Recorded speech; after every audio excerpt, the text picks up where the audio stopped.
Fearless Pioneer. Yo, what is going on, guys? EJ here, bringing another Lord of the Rings Rise to War video. Today, guys, we're going to be talking about commanders you want to be using at the start of Season 3, which is coming very soon. And if you haven't seen the information so far, guys, you can now select whether you want to go into a Season 3 roleplay or a Season 3 mixed server. As you can also see, guys, we are going to be completing Season 2 on the 8th of this February at 1200 UTC time. So if you guys haven't battled yet, you still have a chance to get your Peacekeeper Challenger rewards. As you can see with my server, S2003, we are currently waiting. No one has taken the ring yet. We are going to be having a huge skirmish. There's going to be at least over 1,000, if not more, armies in this giant battle for the ring. And whoever gets to capture the ring will get to hold it uncontested.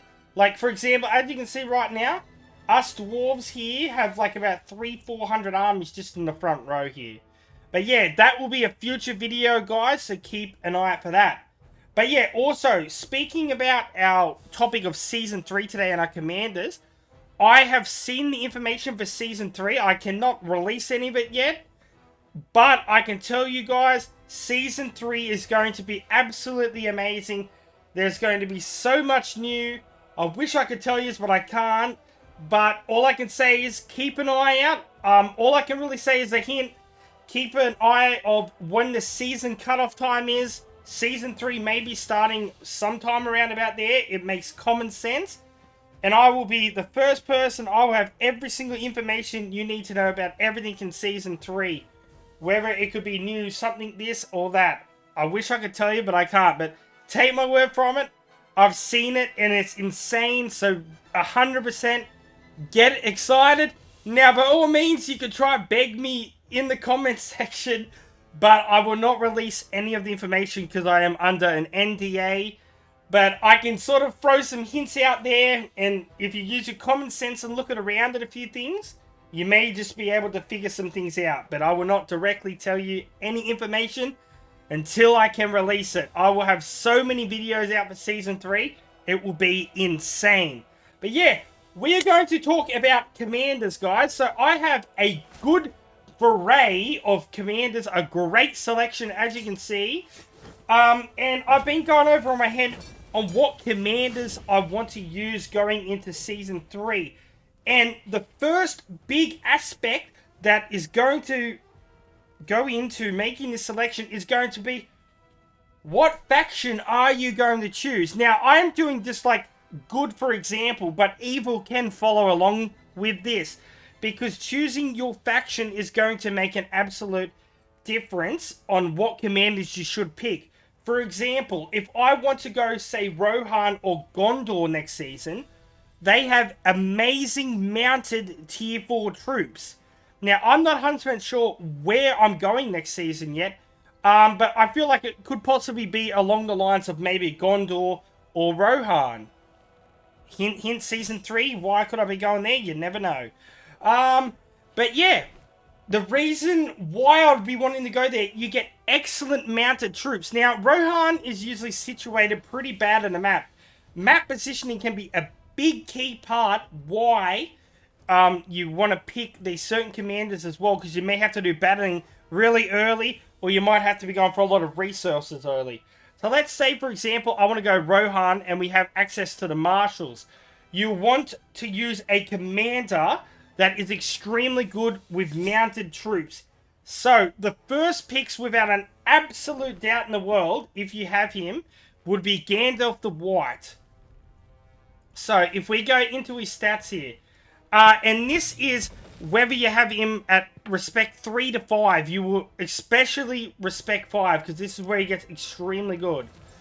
Because he has the White Rider, which not only gives you amazing reduction of damage, but which also stacks, but it has sub skills of horsemanship, which increases mounted units damage by an absolute lot, as well as able to do focus damage, as well as stun and army defense. I can show you how I set up my Gandalf the White right now. His troop setup, I go all mounted. But could you imagine right now, say, example, I didn't have the Ram Riders there and I had the Marshals or even Gondor's Swan Knights there. He would be an absolute monster. So, if you're going a mounted type faction, I would recommend Gandalf the White if you have him as a tier 3. If not, the next two recommended, without an absolute doubt, in order, would be these two commanders. The next one would be THEODEN, without an absolute doubt. Now, I've only got him at Respect 3 at the moment. THEODEN, you definitely want him at Respect 5 if you want to be using him early off in Season 3. Because not only is he just amazing with mounted, but being with Rohan and stuff, his speed will be out of this world with the Marshals. But as you can see, Respect 5, you're going to be able to increase mounted attack like we did with Gandalf the White. But even at Respect 3, he can heal mounted units every single round. So, he is extremely strong. He also is a leader, I believe, in his stats. So, he gets all 80 command points as well. And he can have up to 400,000 HP, guys. He is an absolute monster. As well as his special item, his sword, which is super strong. Which we'll be talking a bit more about unique items in a minute. Because that is a key point in selecting commanders you want to use into Season 3. But yeah, Theoden is an absolute great pick. Not even if you're going with a faction with great mounted troops. But just overall, he is an absolute monster. And he's up there, guys, with most of the tier 3s. He outstrengths and battles a lot of the tier 3s. Like, King Aragorn kind of sucks. I'm not going to be using him next season. So that might be a big shock. I have him Respect 5. But I am actually not going to be using him next season. I'm starting to see him. He's starting to show his weaknesses a lot. And over him, I would rather want to use Theoden or even a Respect 1 Borromir. But yeah, the last one with the mounted guys is EOWYN. She's an awesome all-rounder. Excellent with mounted troops. So especially if you are going with, say, Rohan or Gondor, you want to be going with her. She can not only do healing and stuff like that, but also increase the attack, as well as damage against large units, which is very good early against Mordor and stuff like that if you're playing, say, as Gondor. So yeah, that's going to be like the first part, guys, how we're basically going on over which faction it should be and some of the commanders should go if it's faction orientated. Now, the next choice, guys, if we go back into our commanders, it's going to be any commander that you've unlocked unique gear. Now, I haven't seen a lot of commanders with a lot of unique gear unlocked. But, for example, I have Borromir unlocked. Also, another huge key aspect, any commander that has extreme high respect level, like you can see my Borromir has 17. Now, you probably say that's insane.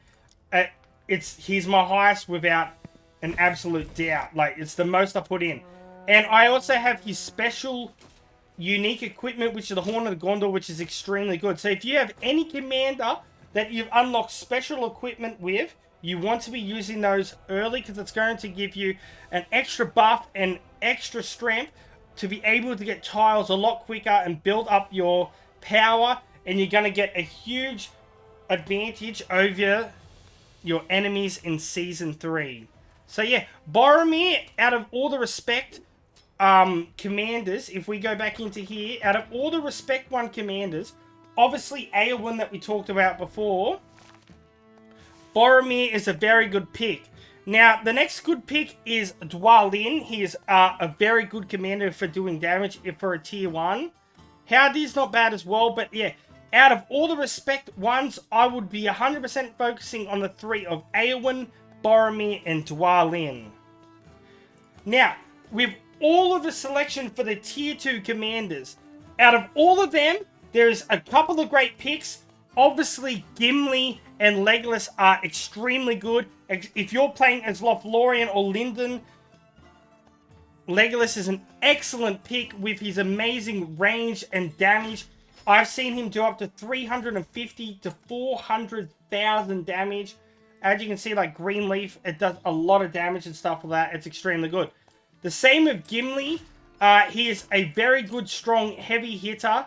He also can do a little bit of healing as well. But his unique equipment, his dual axes, they're sort of the same as Dwalin's, are very strong and definitely able to unlock. The tier 2s are a very good pick to go with, because with the season pass, which will come out with season 3 like we had this season pass, if we go in, you're able to gain a lot of mithril, including the impure purple, which helps you able to unlock the unique equipment for tier 2s, where you also can get raw mithril. So you want to be focusing on those without an absolute doubt in the world. But the biggest tier 2 I highly recommend to anyone is Gandalf the Grey. I think he is the best all-rounder in the entire game. I don't have the best equipment with him, but I have him respect 11. Now, he's got really good defense, focus damage, healing. He's just an absolute beast all-rounder, especially at respect 5. He reduces damage a lot, as well as he can do some pretty decent damage, usually around about 200 to 270,000 damage. So he ain't the biggest heavy hitter, but he does reduce damage a lot. He's extremely good with eagles and stuff like that. So if you have access to eagles early, say if you're playing as the elves, I highly recommend going with him. I've got him a high respect level. I will definitely be probably using him earlier. Like, for example, it doesn't have to be always your tier 3s. Like, I have Radagast, who is very good, but I'm probably not going to be using him next season, because season 3 is probably, maybe, going to be very battle orientated. Now, he is very good at defense and stuff like that, but he doesn't do a lot of damage. Now, I've noticed in a lot of battles and training throughout season 1 and 2, it's more about doing damage fast and killing your opponent. That is the biggest key. Unless you can avoid a lot of the damage and just knock away at them, one part as another. So, in saying that, we're going to go look at some commanders now with some extreme damage. Also, with some of the commanders I talked about before, with Borromir, you want to go with a all-manish unit setup, especially at respect 5. This is the setup that I run with him. With EOWYN, you want to be going with an all-mounted setup. The same with THEODEN, all-mounted, because it's going to work with all of your stats on your skill tree. Alright, let's go talk about a couple of the tier 3s, shall we, guys? So let's go back in here. I own a couple of these. Now, we just talked about King Aragon. He's pretty good, but I will not be using him. So, out of all the tier 3 commanders, if you own one, it doesn't matter what respect level. If you have GILGALAD, GALADRIEL, or King DAIN, you want to be 100%, or even Thorin's pretty decent as well. You want to be using a tier 3 commander. Even if you own any tier 3 commander, you want to be at least training one of them at early in season 3. Because their base stats are a lot higher than a tier 1 or tier 3. For example, the base stats of a Gandalf the White is 80 and 109 to 81. Whereas if we went to a tier 1 and a Howdir, you will soon see that the base stats are a lot lower. But yeah, Galadriel is an absolute monster to use if you have. She is amazing, does insane focus damage. She works really good with Oathbreakers. Yeah, and she's just an absolute monster at inflicting the focus damage and reduction of damage as well. She's just an absolute beast, guys. Now, with King DAIN, I have him, or DAIN Ironfoot. He is the best damage commander in the entire game. Possibly, there's a few on the evil side, like the Witch King and stuff like that. He is very good with dwarf troops, especially if you're playing as Erebor. So, a bit earlier on, he may not be the best, but you don't need to just use his respect 5. So, if we go in and I show you King DAIN right here. I always call him King DAIN, but it's just DAIN Ironfoot. This here, it gives a lot of buff to dwarves, but you don't have to use them. His sub-skills of Durin's Blood and these Whirlwinds is enough to do insane amount of damage. But this here does a lot of damage with Dwarven units, but you can put a lot of damage into Ironfoot, as well as stop healing, as well as Vengeance. So even with a Respect 3 King Dain, you will still be able to do 200 to... I've done up to 1,000,000 damage with him in hits. He is an absolute monster. So, he is definitely a tier 3 I would highly recommend using. Now, probably the last out of the tier 3 commanders, Thorin's very good as well. He's just a little bit of a minier version of Dain. But the last one we're going to talk about who I don't have, so if you have unlocked, guys, it's going to be GILGALAD. Especially if you're playing as the elves or anything like that. King of the Dead's pretty good as well. He just got a buff as well and he stops healing. But GILGALAD is extremely good if you got elvish units, guys. He's going to be able to do a lot of stun and dodge a lot of damage and then do a lot of damage in return.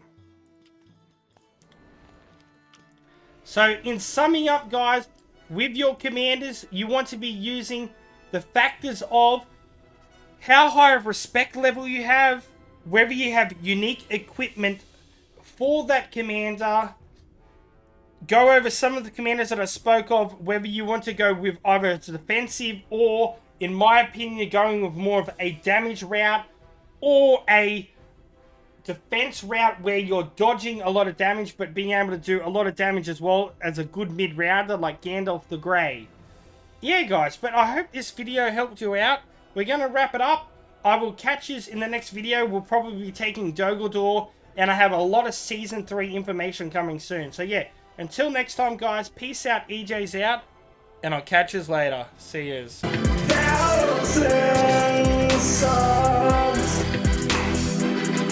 of the EJU army. Yeah, you guys are legends to me, so let's keep on.